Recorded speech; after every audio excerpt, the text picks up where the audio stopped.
Saturday, SBD day, strength day, first day back into some volume. I'm kind of nervous because my body hates me right now, but we are 11 weeks out now, so I gotta get my mind right. Let's do it. What's up, YouTube? Welcome to my channel. As you heard, I am 11 weeks out from a competition. It's been super long since I've done an actual meet. I think the last meet I did was in November of 2019. So it's definitely been a while. I'm a little bit nervous, but also very excited to do this meet because it is going to be at my local gym, the one that I'm training at right now that you can see in this video.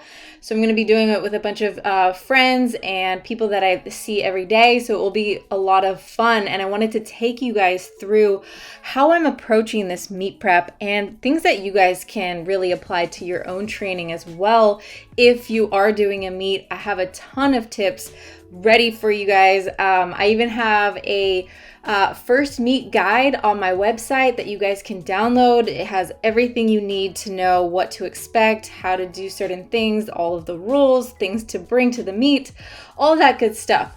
But besides that, in this video, I'm going to take you through my first training day of the meet prep and kind of talk about how I'm approaching it. So what you see here is just me doing some basic movement prep drills, kind of getting the blood flowing. I don't spend too much time stretching out or rolling out, although that might be helpful sometimes.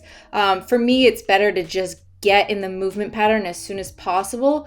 And then from there, I can determine what I need in terms of like mobility and stability drills.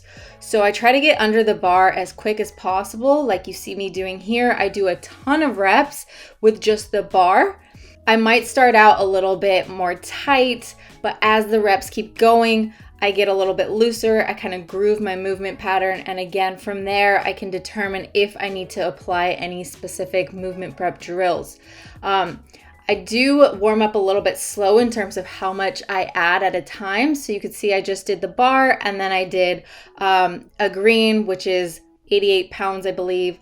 And then I went to a blue plate, which is 132 pounds. I'm doing what's called build-up sets. So I'm doing a ton of reps early on. And then what I had for the day was a top set of 4 reps. So I started building up in sets of 4 reps just to kind of build the same adaptation that I'm looking for in terms of what I want to hit for my top set. So after that set, I felt like my hips were not very open and I couldn't load naturally. It felt like one hip was very closed off and a little bit pinchy. So what I did was I grabbed a band and did some hip mobility exercises. This is what's called a banded hip distraction. I love this exercise for most people. They can usually benefit from it. So essentially, you're trying to guide that hip joint back as posterior into the hip capsule as possible to create a little bit more space in the joint itself. I usually do this before squats and deadlifts, and it seems to really open me up well if you do it right. Don't rush it. I think the idea here is to just really open yourself up. And then I did some extra stretching for my quads because those have been super tight. If you watched my other videos, you know that I had been squatting every day for the past 7 or 8 weeks and building up to a heavy single for each of those days. So my lower body is very fatigued right now, which is going to bring me to my next point, how to establish the goals of the block that you're doing. So the training block. So for me, this meet prep is going to be 11 weeks total. But within those 11 weeks, it's going to be divided into separate phases, which is called blocks. For this block, my goal is to really establish my work capacity and ability to handle volume again. Since I was doing singles, my ability to handle higher rep volume is very low. So even doing a set of 4 felt really hard. Now my top end strength is really high. I was able to hit 270 pounds for a grinder single, but this right here was my top set for the day. Only 214 pounds for 4 at RPE 6 or so. I could have pushed out a little bit more, but honestly, the idea here is to be very realistic with expectations and know what you're capable of that day, knowing where you're at and knowing that I haven't done reps or volume work in so long, so my work capacity is really low.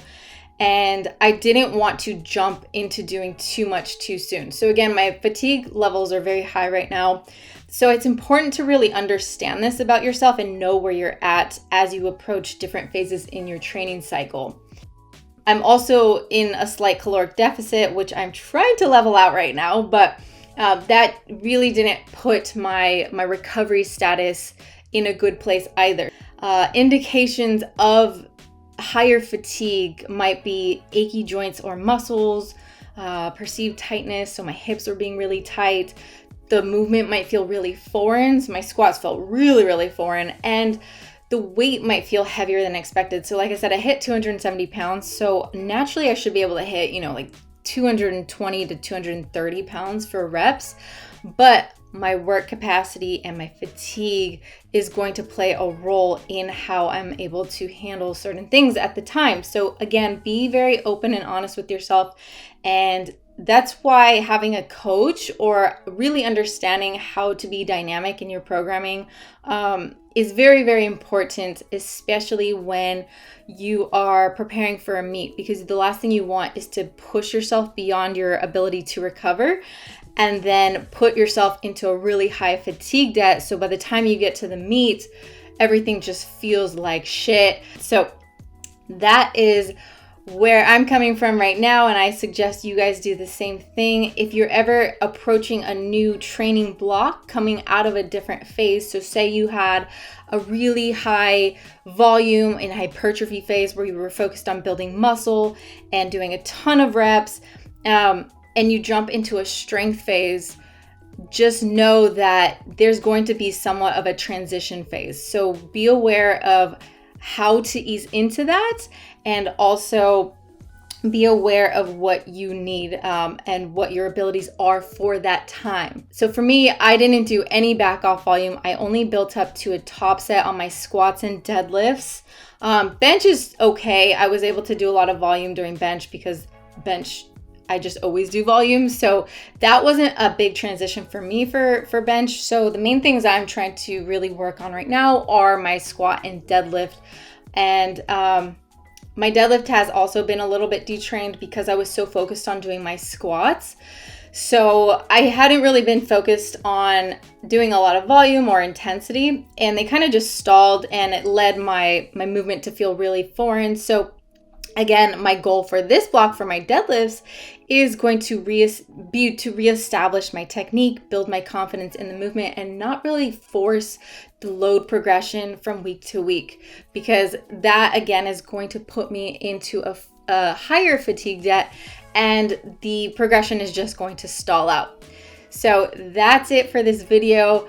If you guys have any questions, if you found this helpful, feel free to like, comment, and subscribe, and I'll keep you guys updated with how my meet prep is going. I'm super, super excited, and let me know if you guys are prepping for a meet and if you have any questions about how to approach it. I am taking on one-on-one clients right now, so if you are interested in coaching, feel free to hit that link in the description box below, set up a call with me, and we can get things moving right away. See you guys in the next one.